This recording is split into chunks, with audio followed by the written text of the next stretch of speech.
St. Vincent de Paul, an ordinary man called to an extraordinary mission. In the year 1600, Vincent de Paul became a priest at the age of 19. During that time, the priesthood was seen more of a career than a divine calling to serve.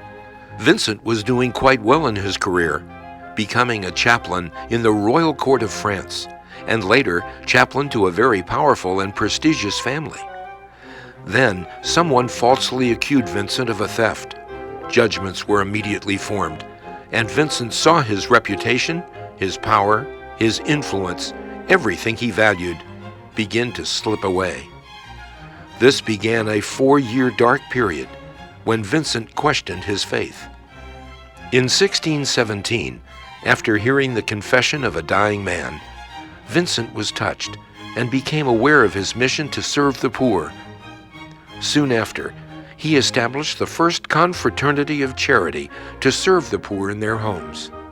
Vincent tells us that during this time he was struggling with doubts against his faith, still uncertain of his vocation as a priest.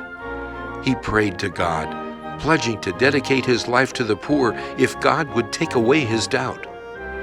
God immediately took away the anguish, and it never returned. 36 years old, 17 years a priest, Vincent de Paul finally found his true vocation in the priesthood. He fulfilled his vow to the poor till the day he died.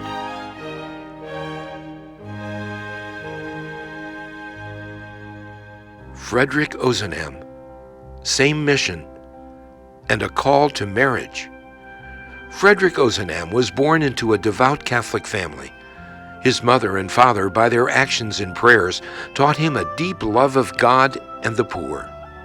In 1833, the young Frederick was attending law school in Paris. He and a small group of friends were members of a club, the Conference of History. At this time, there was a growing movement of anti-Catholicism in Paris.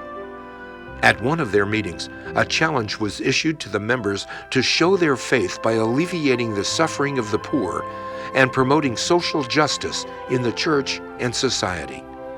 Frederick showed remarkable courage by declaring to his friends, "We must go to the poor." In essence, put our actions where our faith is. The conference changed its name from the Conference of History to the Conference of Charity, and adopted St. Vincent de Paul as their patron.